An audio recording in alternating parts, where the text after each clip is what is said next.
गुल बेटा, तुम्हें परेशान होने या खौफजदा होने की कोई जरूरत नहीं है। देखो, फैसला वही होगा जो तुम चाहोगी, समझी तुम? चलो अब तुम लोग बैठ के बात करो, मैं नमाज अदा करके आया। जी।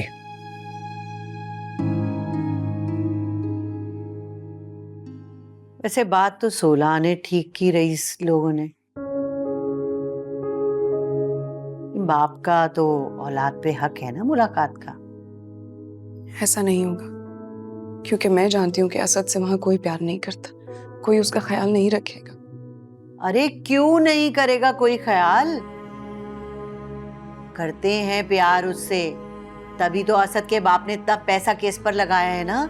ऐसा कुछ भी नहीं है, मैं अच्छी तरह जानती हूँ ये सब कुछ जानबूझ के कर रहे हैं, सिर्फ इसलिए कि असद को मुझसे छीन लें।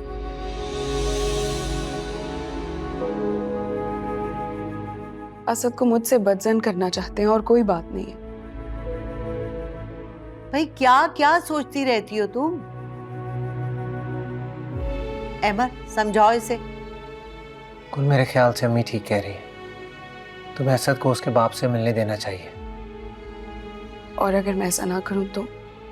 कोई जबरदस्ती नहीं है। और अगर अदालत ने ही ये फैसला सुना दिया कि 1 हफ्ते असद तुम्हारे पास रहेगा और 1 हफ्ते अपने बाप के पास, फिर तो मिलवाना पड़ेगा ना तुम्हें उससे। नहीं नहीं, अदालत ऐसा कभी नहीं करेगी। ठीक है कुल, जैसी तुम्हारी मर्जी, मैं उन्हें मना कर देता हूँ।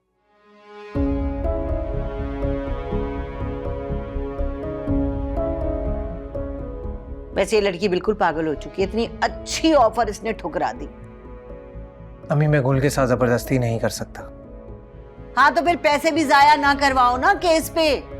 हम खर्चों पे पैसे लगाए या केस पे, और वो भी ऐसी सूरत में जब हमारे अपने घर में शादी हो रही है। अरे इस लड़की को कुछ तो ख्याल करना चाहिए ना तुम्हारा, लेकिन नहीं भाई, खुदगर्जी तो खत्म है इस लड़की पे। शाबाश है। हाँ जी, मैं समझ रहा हूँ। ठीक है, जैसे उसकी मर्जी। थैंक यू, खुदा हाफिज। क्या कहा? वो नहीं मानी। उसने कहा है कि केस का फैसला आने का इंतजार करेगी। बस यही सुनना चाहते थे ना? करवा दी तुम लोगों ने सबके सामने मेरी इंसल्ट। अब वो औरत पता नहीं खुद को क्या समझने लगेगी। अरे जो समझती समझने दो, तुम्हें क्या परवाह, छोड़ो।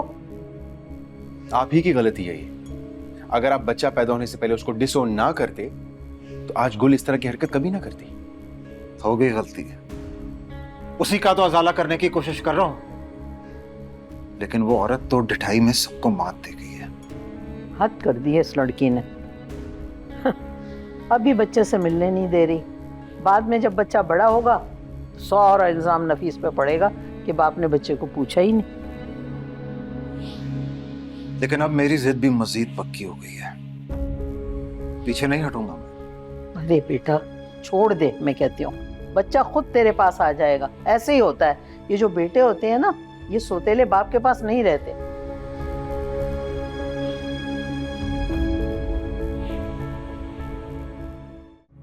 नौशी, अरे भाई लड़की, तुम यहाँ हो? मैं घर में तुम्हें ढूंढती फिर रही थी। क्यों? वो तुम्हारी सास का फोन आया, तुम्हें शॉपिंग पे साथ लेके जाना चाहती हूँ। तो साफ मना कर देना था ना। ये ऐसे कैसे मना कर देते बेटा, तुम्हारे ससुराल का मामला है। मुझे नहीं जाना कहीं भी किसी के भी साथ। नौशी बेटा, ना तो तुम अपने मंगेतर से फोन पे बात करती हो, ना ही हंसती बोलती हो उनके साथ जब वो लोग आते हैं। ये अच्छी बात तो नहीं है। क्या सोचेंगे वो तुम्हारे बारे में? कुछ भी सोचे, मुझे क्या फर्क पड़ता है। बुरी बात है नौशी, तुम्हें उन लोगों से घुलना मिलना चाहिए अभी से, वरना आगे जाके तुम्हारे लिए प्रॉब्लम होगी। आई प्रॉमिस अम्मा, वहां से मेरी कभी कोई शिकायत नहीं आएगी। मुझे तुमसे यही उम्मीद, तो कह दूं उन्हें फोन पे कि तुम जाने के लिए तैयार हो? जीती रहो मेरा बच्चा। अभी फोन कर।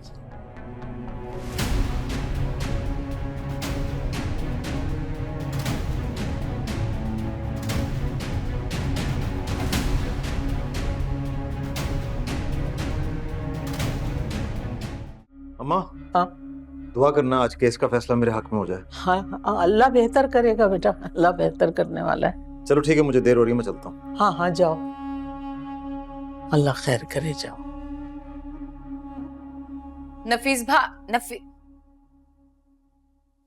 नफीस भाई चले गए, चाय पीकर जाते। भाई वो उसके केस का फैसला होना है ना, इसलिए जल्दी चला गया है। हाँ मैं तो भूल ही गई, ये चाय पीजिए। वैसे ताई, अगर असद नफीस भाई के पास आ गया तो नफीस भाई उसे कैसे संभालेंगे? कोई भी जज ना इतना छोटा बच्चा उसके बाप को दे ही नहीं सकता। खामखा में सब कुछ कर रहे हैं, अपने पैसे को बर्बाद कर रहे हैं, बेकार। हाँ वैसे हमने तो हमेशा यही सुना है कि अगर बच्चा छोटा है तो वो माँ के साथ जाता है, अगर बड़ा बच्चा है तो वो मुंह से बताता है कि मुझे माँ या बाप के पास जाना है। तो यकीनन बच्चा गुल के पास ही जाएगा ना? अरे नफीस को तो ना पैसे बर्बाद करने का शौक है, कर लिए उसने पैसे बर्बाद, फैसला उसके हक में नहीं होगा। अभी आ जाएगा, देखना मुंह लटका के। छोड़ो उसे। तुम ये बताओ, वो रमीज का इलाज सही करवा रही हो ना? अल्लाह का शुक्र है, अल्हम्दुलिल्लाह। बिल्कुल सही पढ़ाई कर रहा है, बिल्कुल सही खा पी रहा है, एक्टिविटी में ठीक है, दोस्तों से मिल रहा है, अब सब नॉर्मल है। अल्लाह का शुक्र। अच्छा वो तुम्हारी माँ तो ठीक है ना? कितने दिन हुए, चक्कर ही नहीं लगाया उन्होंने? हाँ वो बड़े भाई के पास यूके गई हुई है ना, मुझे भी बुला रहे थे तो मैंने मना कर दिया कि मैं अभी अपने ससुराल में ही रहूंगी, घूम फिर कर आए।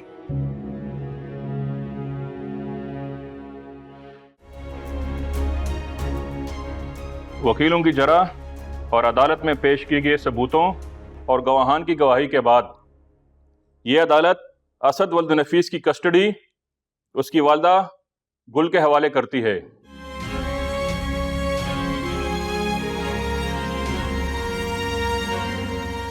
अलबत्ता ये अदालत असद की वालदा गुल को ये हिदायत देती है कि हफ्ते में एक दिन के लिए बच्चे को बाप के पास रहने दिया जाए।